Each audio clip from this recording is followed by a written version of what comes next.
Hi అండి, welcome back to my channel. అందరూ ఎలా ఉన్నారు? మేమైతే చాలా బాగున్నామండి. ఈరోజు రెసిపీ ఏంటో చూసేద్దామా? చూస్తుంటేనే తెలిసిపోతుంది కదా మ్యాంగోతో రెసిపీ అని. అదేనండి, మ్యాంగో పెప్పర్ రసం చేస్తున్నాను. ఇదైతే చాలా అంటే చాలా బాగుంటుంది. ఎప్పుడు మనం కామన్గా చింతపండుతోటి రసం చేసుకుంటాం కదా, అలా కాకుండా ఇలాగ మ్యాంగో పెప్పర్ రసం చేస్తే అన్నం మొత్తం దాంతోనే తినేస్తారు. అంత కమ్మగా అంత బాగుంటుందండి. ఎలా చేయాలో తయారీ విధానం చూసేద్దాము. ఫస్ట్ ఒక మ్యాంగోని తీసుకొని ఇలా మొత్తం పీల్ ఆఫ్ చేసేసుకోండి. పైన తొక్కని పీల్ ఆఫ్ చేసేసి అది చిన్న చిన్న ముక్కలుగా కట్ చేసి చూపించిన విధంగా పొయ్యి మీద పెట్టి కొద్దిగా వాటర్ పోసి బాగా మెత్తగా ఉడకనివ్వాలండి. లేకపోతే మీరు మ్యాంగో మొత్తాన్ని అయినా అలాగే పెట్టి ఒక కుక్కర్లో ఒక 2 విజిల్స్ పెట్టారంటే బాగా ఉడికిపోతుంది. పైన తొక్క తీసేసి బాగా పిసికి దాన్ని పక్కన పెట్టుకోవచ్చు. ఆ తర్వాత అవి ఉడికిపోయినాక ఇలాగా ఒక కళాయిని తీసుకొని ఆ కళాయిలో కొద్దిగా ధనియాలు, అలాగే మిరియాలు, జీలకర్ర, మెంతులు, అలాగే ఒక 2 ఎండుమిర్చి తీసుకొని ఇలా బాగా వేయించుకోవాలండి మాడకుండా.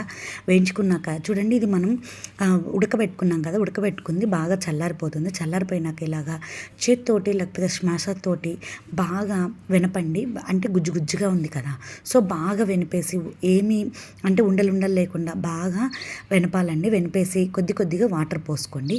వాటర్ పోసుకున్నాక కొద్దిగా సాల్ట్ వేయండి. సాల్ట్ వేసేసి అంటే ఆ పులుపుకు తగ్గట్టుగా సాల్ట్ వేసుకోండి. ఈ రసం అయితే చాలా అంటే చాలా బాగుంటాయండి. ఎప్పుడు తినేదానికంటే రెగ్యులర్గా ఇలా ఒక్కసారి తిని చూడండి, ఎంత బాగుంటుందో మీకే తెలుస్తుంది. అలాగే దీంట్లో కొద్దిగా పసుపు కూడా వేసేసి బాగా అంటే చిక్కగా లేకుండా మరీ పుల్లగా అలా కాకుండా మీ టేస్ట్కి తగ్గట్టుగా ఉప్పు అన్నీ సరిపోయేటట్టుగా ఒక్కసారి టేస్ట్ చూసుకొని ఉప్పు సరిపోయిందా లేదా అని ఆ తర్వాత దాన్ని పొయ్యి మీద పెట్టి కాగబెట్టాలండి బాగా. అలాగే మనం వేయించుకున్నాం కదా ధనియాలు, మిరియాలు అవన్నీ ఒక మిక్సీ జార్లో దాంట్లో కొద్దిగా వెల్లుల్లిపాయ వేసి బాగా మిక్సీ పట్టుకోండి.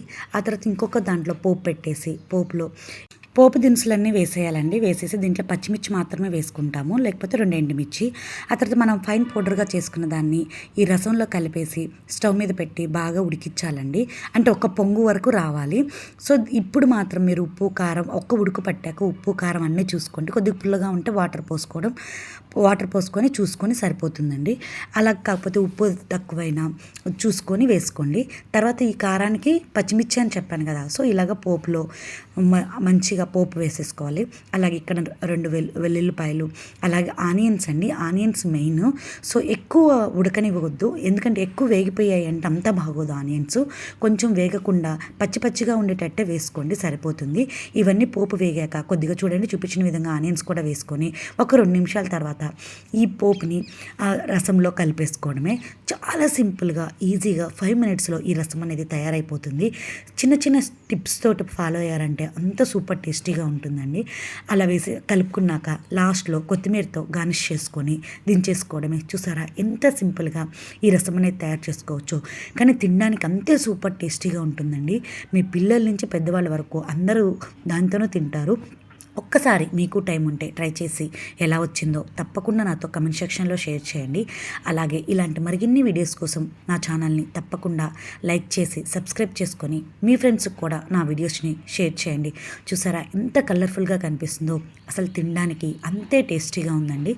Thanks for watching this video. Thank you so